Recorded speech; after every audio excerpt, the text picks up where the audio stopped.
Hello दोस्तों, क्या हाल है। तारीख आज 1 दिसंबर 2025, नए महीने का पहला दिन सोमवार हो गया। हिंदी तिथि एकादशी। और आइए बात करते हैं आज के मुख्य समाचार में देश भर की तमाम बड़ी खबरों पर नजर डालते हैं। दिल्ली के संगम विहार में भीषण आग। दिल्ली के संगम विहार इलाके में एक 4 मंजिला मकान में भीषण आग लग गई। इमारत में पेट्रोल का अवैध गोदाम होने के कारण आग ने विकराल रूप ले लिया। इस दर्दनाक हादसे में 4 लोगों की जलकर मौत हो गई, जबकि 2 से अधिक लोग गंभीर रूप से घायल हुए हैं। राजस्थान के झुंझुनू में गैराज खाक। राजस्थान के झुंझुनू जिले में एक गैराज में अचानक भयंकर आग लग गई। आग इतनी तेज थी कि गैराज में खड़ी कई गाड़ियां पूरी तरह जलकर राख हो गईं। इस घटने में लाखों रुपए के नुकसान का अनुमान लगाया गया है। दमकल की गाड़ियों ने मौके पर पहुंचकर आग पर काबू पाया।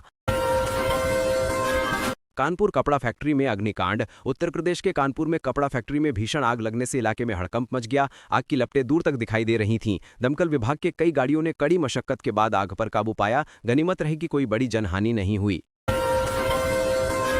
नोएडा में चलती कार बनी आग का गोला। उत्तर प्रदेश के नोएडा में सड़क पर दौड़ती एक कार में अचानक आग लग गई और वह आग का गोला बन गई। चालक ने बड़ी मुश्किल से कूदकर अपनी जान बचाई। देखते ही देखते कार धूं धूं कर जल उठी, जिससे सड़क पर अफरा तफरी का माहौल बन गया।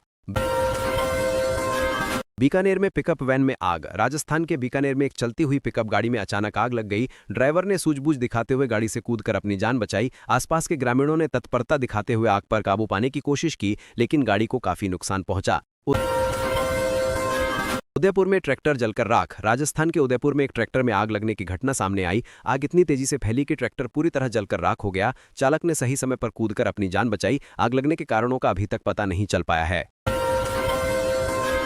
दूदू में ऑनर किलिंग का खौफनाक मंजर। राजस्थान के दूदू में एक दिल दहला देने वाली घटना सामने आई है। प्रेम प्रसंग से नाराज लड़की के परिवार वालों ने प्रेमी युगल को पकड़कर उन पर पेट्रोल छिड़क दिया और आग लगा दी। पुलिस ने मामले की गंभीरता को देखते हुए आरोपियों के खिलाफ सख्त कार्रवाई शुरू कर दी है। करोल बाग में एमसीडी का बुलडोजर। दिल्ली के करोल बाग स्थित झंडे वालन मंदिर के पास एमसीडी ने अवैध निर्माण पर बुलडोजर चलाया। प्रशासन का कहना है कि पहले नोटिस दिया गया था। कार्रवाई के दौरान स्थानीय लोगों और आम आदमी पार्टी के विधायक ने विरोध प्रदर्शन किया, जिसके बाद पुलिस ने विधायक को हिरासत में ले लिया।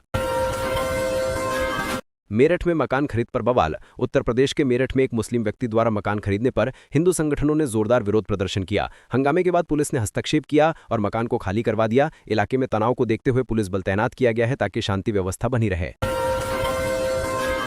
अहमदाबाद में अतिक्रमण पर कार्रवाई। गुजरात के अहमदाबाद में प्रशासन ने अवैध कब्जों के खिलाफ सख्त अभियान चलाया। बुलडोजर की मदद से कई अवैध निर्माणों को जमींदोज कर दिया गया। भारी पुलिस बल की मौजूदगी में हुई इस कार्रवाई से भूमाफिया और अतिक्रमणकारियों में हड़कंप मच गया। मुजफ्फरपुर में अतिक्रमण विरोधी टीम पर हमला। बिहार के मुजफ्फरपुर के मालीपुर इलाके में अतिक्रमण हटाने गई प्रशासन की टीम का स्थानीय लोगों ने जमकर विरोध किया। भीड़ ने जेसीबी की हवा निकाल दी और शीशे तोड़ दिए। एसडीएम ने कहा है कि सरकारी काम में बाधा डालने वाले आरोपियों के खिलाफ सख्त कार्रवाई की जाएगी। बरेली कैंट में 20 घर ध्वस्त। उत्तर प्रदेश के बरेली कैंट इलाके में प्रशासन ने अवैध निर्माण के खिलाफ बड़ी कार्रवाई की। बुलडोजर अभियान के तहत करीब 20 पक्के मकानों को गिरा दिया गया। इस दौरान वहां भारी अफरा तफरी मची रही और लोग अपने आशियाने को टूटता देख बेबस नजर आए।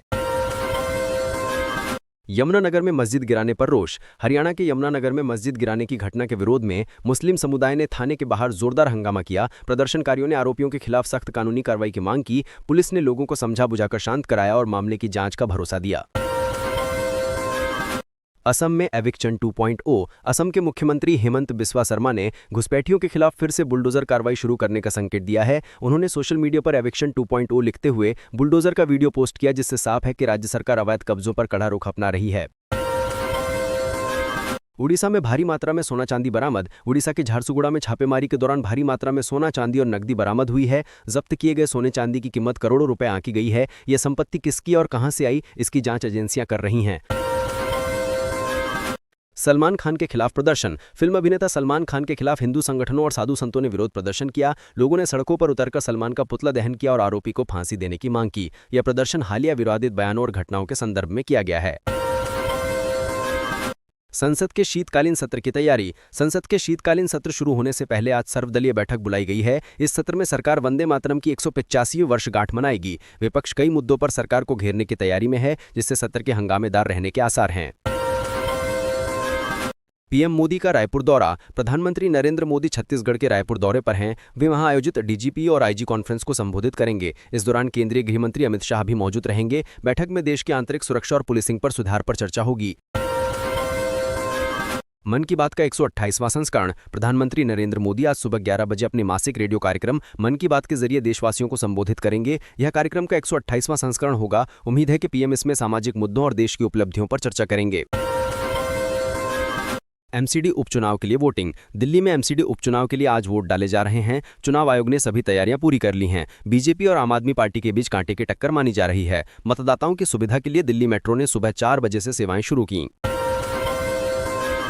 सीएम योगी का बयान, यूपी बना मॉडल। उत्तर प्रदेश के मुख्यमंत्री योगी आदित्यनाथ ने कहा कि उनकी सरकार ने माफियाओं की कमर तोड़ दी है। जो प्रदेश पहले उपद्रव के लिए जाना जाता था वह अब उत्सव का प्रदेश बन गया है। कानून और सुरक्षा के लिहाज से यूपी देश में एक मॉडल बन चुका है। योगी आदित्यनाथ का हरियाणा दौरा। सीएम योगी आज हरियाणा के झज्जर जिले के कबलाना पहुंचेंगे। वे वहां नाथ संप्रदाय के महाराजाओं की मूर्ति स्थापना कार्यक्रम में शामिल होंगे। उनके दौरे के देखते हुए सुरक्षा के पुख्ता इंतजाम किए गए हैं। कांग्रेस पर योगी का तीखा हमला। सीएम योगी ने कांग्रेस पर करारा हमला बोलते हुए कहा कि कांग्रेस ने हमेशा अलगाववाद को बढ़ावा दिया है। उन्होंने आरोप लगाया कि कांग्रेस अब मुस्लिम लीग और माओवादी कांग्रेस बन चुकी है और देश को बांटने की राजनीति कर रही है। बिहार राज्यपाल की मदनी के बयान पर आपत्ति। बिहार के राज्यपाल आरिफ मोहम्मद खान ने मौलाना अरशद मदनी के जिहाद वाले बयान पर कड़ी आपत्ति जताई है। उन्होंने कहा कि अगर किसी गरीब या कमजोर का उत्पीड़न होता है तो उसकी आवाज उठानी चाहिए, लेकिन इसे धार्मिक रंग देना गलत है। अजय राय ने बीजेपी को घेरा। उत्तर प्रदेश कांग्रेस अध्यक्ष अजय राय ने मौलाना मदनी के बयान पर बीजेपी को घेरते हुए आरोप लगाया कि बीजेपी जनता को गुमराह कर रही है। उन्होंने कहा कि बीजेपी का एकमात्र एजेंडा हिंदू मुस्लिम करना है ताकि बुनियादी मुद्दों से ध्यान भटकाया जा सके। सपा का पोस्टर वॉर। लखनऊ में समाजवादी पार्टी कार्यालय के बाहर बीजेपी के खिलाफ पोस्टर लगाए गए हैं। इसमें एसआईआर और नोटबंदी जैसे मुद्दों पर सरकार को घेरा गया है। सपा का आरोप है कि बीजेपी सरकार अपनी विफलताओं को छिपाने के लिए नए नए हथकंडे अपना रही है। अखिलेश यादव का बुलडोजर पर तंज। समाजवादी पार्टी के अध्यक्ष अखिलेश यादव ने बीजेपी पर निशाना साधते हुए पूछा कि अब उनका बुलडोजर कहां चला गया। उन्होंने आरोप लगाया कि बीजेपी केवल अपने विरोधियों पर बुलडोजर चलाती है, जबकि उसके अपने माफिया खुलेआम घूम रहे हैं। एसआईआर के बहाने वे वोट छीनना चाहते हैं। बीजेपी का अखिलेश पर पलटवार। बीजेपी सांसद समित पात्रा ने अखिलेश यादव के आरोपों पर पलटवार किया है। उन्होंने कहा कि अखिलेश यादव भ्रामक बयान फैला रहे हैं। उन्हें एसआईआर के बारे में पहले ठीक से शिक्षा ग्रहण करनी चाहिए, उसके बाद ही कोई टिप्पणी करनी चाहिए। अशोक गहलोत का केंद्र पर हमला। कांग्रेस के वरिष्ठ नेता अशोक गहलोत ने एसआईआर को लेकर मोदी सरकार को घेरा है। उन्होंने पूछा कि सरकार को आनन फानन में एसआईआर लाने की क्या जरूरत पड़ी। लोग इसे लेकर चिंतित हैं और सरकार को इस पर स्पष्टीकरण देना चाहिए। अयोध्या की गलियों का नाम बदलने की मांग। रामविलास वेदांती ने केंद्र और यूपी सरकार से अपील की है कि अयोध्या की गलियों के नाम भगवान राम से जुड़े होने चाहिए। उन्होंने मांग की है कि मुगल कालीन ने अन्य गुलामी के प्रतीकों वाले नामों को बदलकर धार्मिक महत्व वाले नाम रखे जाएं। टीएमसी विधायक की बाबरी मस्जिद बनाने की धमकी। टीएमसी विधायक हुमायूं कबीर ने एक विवादित बयान देते हुए कहा कि वे बाबरी मस्जिद दोबारा बनाएंगे। उन्होंने यहां तक कहा कि वे इसके लिए खुद को शहीद करने को भी तैयार हैं। उनके इस बयान से राजनीतिक गलियारों में नया विवाद खड़ा हो गया है। दिलीप दास केस में पेशी। दिलीप दास मामले में 7 आरोपियों को कोर्ट में पेश किया गया है। अदालत ने सुनवाई के बाद 4 आरोपियों की डिमांड 10 दिन के लिए बढ़ा दी है। पुलिस इनसे पूछताछ कर मामले की तह तक जाने की कोशिश कर रही है। दिल्ली धमाके और हल्द्वानी कनेक्शन। दिल्ली धमाके की जांच में जुटी एनआईए को हल्द्वानी की एक मस्जिद के इमाम मौलाना मोहम्मद आसिम पर शक हुआ। आतंकी नेटवर्क की जांच के सिलसिले में उनसे पूछताछ की गई, जिसके बाद उन्हें छोड़ दिया गया और उनका मोबाइल जब्त कर लिया गया। खड़गे की बिहार कांग्रेस के साथ बैठक। कांग्रेस अध्यक्ष मल्लिकार्जुन खड़गे ने बिहार कांग्रेस नेताओं के साथ अहम बैठक की। इस बैठक में सांसद राहुल गांधी भी मौजूद रहे। इसमें बिहार विधानसभा चुनाव के नतीजों और संगठन की मजबूती पर विस्तार से चर्चा की गई। तेजस्वी यादव बने विधायक दल के नेता। पटना में हुई महागठबंधन की बैठक में तेजस्वी यादव को विधायक दल का नेता चुना गया है। महागठबंधन ने उनके नाम पर मुहर लगा दी है। 1 दिसंबर से बिहार विधानसभा का सत्र शुरू होगा, जिसमें वे विपक्ष की आवाज बुलंद करेंगे। नीतीश कुमार का पैतृक गांव दौरा। बिहार के मुख्यमंत्री नीतीश कुमार ने अपने पैतृक गांव कल्याण बेघा का दौरा किया। वे वहां लोगों से गर्मजोशी से मिले। ग्रामीणों ने सीएम का भव्य स्वागत किया है। इस दौरान उन्होंने गांव के विकास कार्यों का भी जायजा लिया। प्रयागराज माघ मेले की तैयारियां। प्रयागराज में आगामी माघ मेले की तैयारियां जोर शोर से चल रही हैं। 2 दिसंबर से भूमि आवंटन की प्रक्रिया शुरू हो जाएगी। प्रशासन ने तय किया है कि सबसे पहले दंडी सन्यासियों को भूमि आवंटित की जाएगी ताकि वे अपना शिविर लगा सकें। लल्लू मुखिया का सरेंडर। लल्लू मुखिया विधायक अनंत सिंह के करीबी रहे हैं। लल्लू मुखिया ने कोर्ट में सरेंडर कर दिया है। वे हत्या के एक मामले में लंबे समय से फरार चल रहे थे। पुलिस उनकी तलाश में लगातार दबिश दे रही थी, जिसके बाद उन्होंने आत्मसमर्पण का रास्ता चुना। अनमोल बिश्नोई को एनकाउंटर का डर। गैंगस्टर अनमोल बिश्नोई ने अपनी हत्या की आशंका जताते हुए कोर्ट में याचिका दाखिल की है। उसने कहा है कि उसे पाकिस्तानी गैंगस्टर और पुलिस एनकाउंटर से जान का खतरा है। उसने सुरक्षा की गुहार लगाई है।